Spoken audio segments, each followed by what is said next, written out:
একটি স্কুলে দেখলাম যে তারা খুব সুন্দর একটি জিনিস করেছে।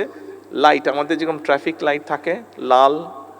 হলুদ এবং সবুজ ট্রাফিক লাইট থাকে, ওরকম স্কুলের মধ্যে বোধহয় ট্রাফিক লাইট করেছে, এবং ওই ট্রাফিক লাইটের মাধ্যমে তারা বোধহয় ওইটা কন্ট্রোল করে, তারা তখন ক্লাসে ঢুকে যায়,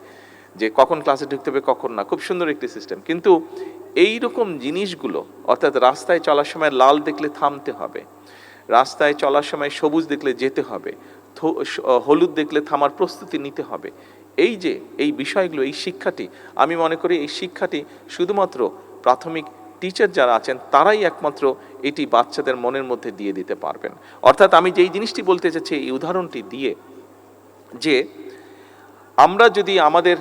ভবিষ্যৎকে সুন্দরভাবে গড়ে তুলতে চাই, তাহলে আমাদের যেগুলো ভ্যালুজ আছে, আমরা অনেক সময় খুব দুঃখজনক কিছু কিছু বিষয় দেখি বিভিন্ন জায়গায়, কিন্তু আমরা সকলে মিলে যদি সচেষ্ট হই, বিশেষ করে প্রাইমারি স্কুলের শিক্ষক যারা আছেন, আমরা যদি তাদের সহযোগিতা পাই, তারা যদি আমাদেরকে সহযোগিতা করেন, নিশ্চয়ই তারা সহযোগিতা করবেন, তারা যদি এগিয়ে আসেন, তাহলে এই বাচ্চাদের মনে আমরা ভ্যালুস বা এথিক্স যেগুলো আছে সেগুলো আমরা তাদের মনের মধ্যে দিতে পারি, তাদেরকে সেই শিক্ষা, সেই জ্ঞানটি আমরা দিতে পারি। এবং আমি মনে করি ব্যক্তিগতভাবে একটি জাতির জীবনে যদি এথিক্স এবং ভ্যালুস শিক্ষা থাকে, তাহলেই আমরা একটি শক্তিশালী, সুন্দর, ডিসিপ্লিন একটি জাতি হিসাবে আমরা গড়ে তুলতে পারবো ধীরে ধীরে নিজেদেরকে।